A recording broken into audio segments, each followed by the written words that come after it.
Hello there friends, welcome back to another episode of Generation Tech. My name is Alan. One of the bigger disappointments in the sequel trilogy for me was the fact that I read all the Aftermath novels and I learned so much about the New Republic Defense Fleet, which is the spiritual successor of the Rebel Alliance, and then watched them get destroyed in one fell swoop by the First Order.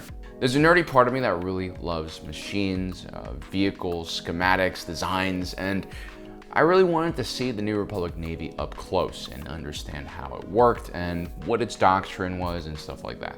Finally, almost 8 years later, thanks to the Ahsoka series and assortment of other shows, we're starting to see what the New Republic Defense Fleet actually looks like. And so in this video, we're going to be going over all of the various assets that the New Republic Defense Fleet used, ranging from mile-long capital ships to more nimble starfighters.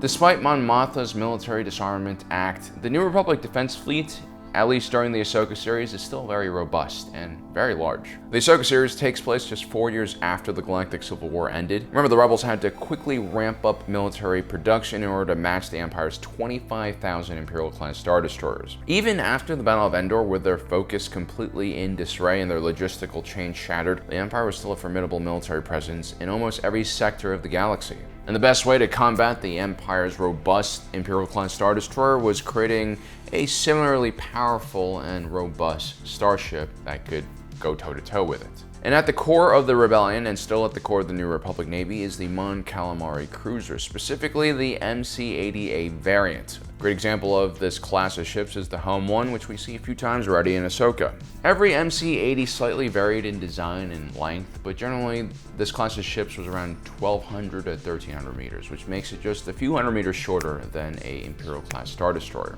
These vessels were equipped with state-of-the-art Class 1 hyperdrives. The Rebels always focused on speed over firepower and defenses, simply because they were always on the run. The MC-80A proved to be the only Rebel ship early on in the war to be able to go toe-to-toe with an Imperial-class Star Destroyer at close ranges, and that's thanks to its famous Serage shielding system. Most Imperial ships relied on very robust shield generators that covered a wide area of the ship. The Imperial-class Star Destroyer famously had these ISD-72X deflector shield generator domes. If you took this very visible target down, the ship became vulnerable very quickly. The MC-80A relied on much smaller shield generators that could recharge quickly. These were overlapped with other shield generators to create a redundant system. And so while an ISD's shields were more robust overall, especially during the initial exchange of fire, the MC-80A in the long run was able to take far more damage because of its recovery rate. Like all Mon Calamari ships, the MC-80 was also designed to withstand the pressure of the deep ocean, and so its superstructure was extremely robust. Offensively, the MC-80 had anywhere from 29 to 36 quad heavy turbo laser batteries, an additional 29 heavy turbo laser batteries, and 36 twin ion cannon batteries for disabling shields. The Home One, along with the rest of the MC-80A fleet, were originally in service of the Mon Cala mercantile fleet. They would answer Mon Mothma's call for support after the establishment of the Alliance to restore the Republic into BBY. This class of ships would serve the rebellion very well during the war, and it would continue to serve the New Republic in those earlier years as well. Years later, the MC-80 class would be replaced by the MC-85 Star Cruiser. It was almost 3 times in length, around 3,400 meters long. The MC-85 was far more standardized. This was thanks to cooperation between Krillin Engineering Corporation and the Mon Calamari shipyard. Adhering to the New Republic's Military Disarmament Act, the MC-85 had an even stronger shield system, but a much weaker offensive output. The other heavy hitter used by the New Republic Navy was designed in the midst of the Galactic Civil War. Of course, we're talking about the Starhawk-class battleship. Resembling a giant hatchet, it kind of reminds me of the Hammerhead cruisers of the Old Republic period, but this thing is much larger. It's around 2,400 meters long, and it's built out of repurposed materials and parts from captured Imperial-class Star Destroyers. They're specifically designed to break the back of the Imperial fleet, with a particular focus with arresting the momentum of ISDs and destroying them. The ship was designed around a very unique magnite crystal tractor beam array, which essentially was a tractor beam on steroids. It was powerful enough to halt even the largest Imperial vessels like the Super Star Destroyer. During the Battle of Jakku, the Concorde was able to drag the Ravager from orbit and send it crashing to the surface of the planet. Despite its large size, the Starhawk could only hold around 6 squadrons of starfighters, and it had about the same amount of firepower, if not a little less, than an Imperial-class Star Destroyer. This is probably why so many of these ships were destroyed during the end of the Galactic Civil War.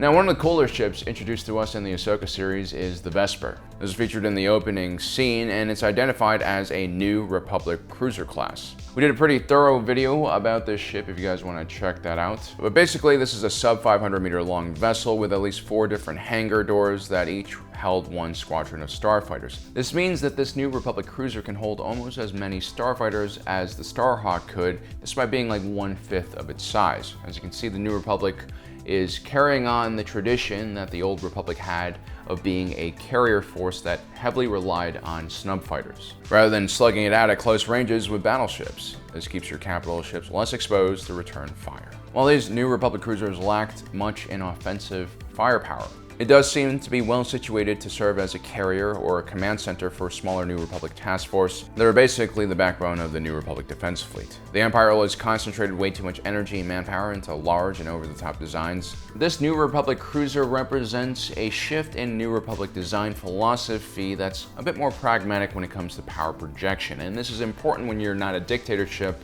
but a republic, and you have to explain to the taxpayers where and why you're spending all of these credits. Another ship you might have seen in the background of some scenes in the Ahsoka series is the EF-76 Nebula MB escort frigate. This was kind of the Empire's attempt to design a platform like the New Republic cruiser we just talked about. At 300 meters in length, it was significantly smaller and cheaper to build and operate than an ISD. It had a decent amount of defensive and offensive capabilities, including 12 turbo lasers, 12 laser cannons, 2 tractor beam projectors, as well as 2 squadrons of fighters on board, which honestly was all you really need to deter pirates and bandits. These frigates were to be used in place of the costly ISD in Outer Rim territories in an effort to reduce overall military spending.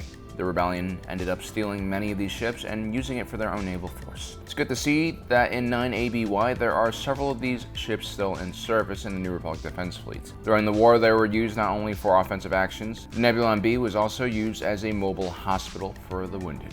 We also see some CR-90 corvettes being used by the New Republic fleet in Ahsoka. These were originally diplomatic cruisers used by Republic senators before the outset of the war. Built by Carillion Engineering Corporation, these 150-meter long vessels could have up to 6 dual turbo lasers, which is pretty decent for a ship of this size. But more importantly, they were equipped with 11 ion turbine drives, making the ship incredibly fast at sublight speeds, earning it the classification of blockade runner. Capable of docking up to 3 A-wings externally, the CR-90 was extremely important in the early years of the rebellion. And it's good to see that it's still serving during the New Republic era. As you can see, despite calls for demilitarization from the central government, the New Republic couldn't realistically get rid of all of the ships it had been using during the war, no matter how hard it tried. And not only did you need to maintain security so that the whole system didn't collapse, decommissioning vessels properly required quite a lot of resources and time as well.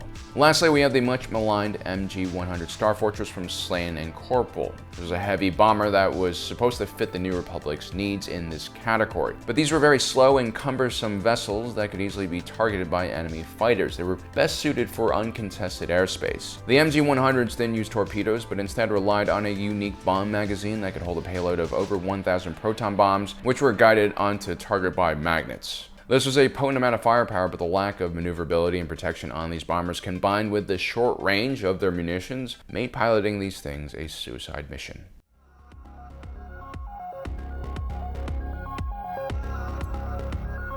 The New Republic Starfighter Corps still remains the most important part of the New Republic defense fleet strategy. Simply put, a squadron of hyperdrive-equipped starfighters could patrol a much larger area than a frigate or even a single Star Destroyer. The challenges the New Republic faced mirrored the same types of challenges that the Empire and the Old Republic before it faced. Too much territory and not enough manpower. In one of our last videos, we looked at the Adelphi Rangers, a fighter squadron tasked mainly with protecting the entire Arcanus sector. This includes the planet Tatooine, that's where a lot of important Star Wars events occur. In Imperial times, an entire sector fleet would have been devoted to this area, but the New Republic had a different mentality and also had less capital ships, and so it tried to maximize its presence with starfighter patrols. The Adelphi Rangers would fly the famous T-65B X-Wing, the snub fighter that pretty much won the entire war for the rebellion. Featured a 4-engine variable S-fold configuration that was a perfect balance between speed, firepower, mobility, and defense. And of course, like all New Republic starfighters, it was hyperdrive equipped, meaning it had an extremely long range. The T-65B would eventually be replaced by the T-70 variant of the X-Wing and then the even more advanced T-85 variant. The Delphi Rangers would also utilize the BTLA-4 Y-Wing, which originally saw action during the Clone Wars and were modified to fit the Rebellion's sore lack of fighter bombers. The introduction of the Y-Wing increased the lethality of the New Republic Starfighter Corps and allowed them to properly take on Imperial capital ships at just a fraction of the cost. Eventually, the BTA-NR-2 Y-Wing would replace the aging platform. Aesthetically, it looks almost the same, but the internal parts are switched out for more efficiency. At least during the Ahsoka series, though, the original Clone Wars models are still being utilized, which makes them quite old. While the New Republic's Military Disarmament Act targeted capital ship production and made it pretty hard to design new capital ships, it was a lot easier to get Starfighter designs approved, and that is because many planetary defense forces relied on new Starfighter designs. One of my favorites is the criminally underutilized Tri-Wing S-91X Pegasus Starfighter. Incom Corporation absolutely went all out with this beast of a fighter, which was supposed to be a multi-purpose starfighter that borrowed design cues from the X-Wing, Y-Wing, U-Wing, and, according to the Kenobi creative team, a Porsche Taycan. Then we have the E-Wing, which is actually a post-war legend starfighter design that was utilized in the fight against Thrawn. The E-Wing featured only 2 S-foils and engines, proving to be a much more cost-efficient and nimble platform compared to the X-Wing. We see these ships being used on Lothal by the New Republic Defense Fleet, but I could also see these affordable platforms being a favorite for local defense forces. Like the X-Wing, the E-Wing featured wingtip lasers that could be adjusted to converge on enemy targets at different ranges. Lastly, we have the Interceptor for the New Republic, which is the RZ-1A Wing. These are some of the fastest sublight speed fighters in the galaxy. These are essentially 2 giant engines that just happen to have a pilot strapped to it. A-Wing pilots were a wild bunch, and generally they were recruited from the larger X-Wing pilot pool. They usually only took the best X-Wing pilots to fill these roles, and these guys were, like I said, nuts. They would oftentimes take the shield generators off of their A-Wings to get a little more speed out of their platforms. The A-Wing was fragile, however, and could easily be destroyed by a stray laser cannon shot. The RZ-2 A-Wing Interceptor improved on the original design, making it sleeker, tougher, and even faster. It was already in action 7 years after the Battle of Yavin, which means it's possible that we might see it in Ahsoka as well. I'm guessing the original A-Wings were just way too dangerous for pilots to fly, and a replacement needed to be made ASAP. So there you have it, guys. That is our analysis of the New Republic Defense Fleet. As you can see, just 4 years after the Galactic Civil War ended, this fleet is still made up of mostly the old and some of the new. Mon Mothma's Demilitarization Act is important, but it still hasn't completely affected this central military force yet. Well, guys, I hope you enjoyed today's episode. Don't forget to subscribe, hit that notification button down below so you don't miss out on the rest of our awesome content. As usual, my name is Alan, reminding you that my allegiance is to the Republic, to democracy,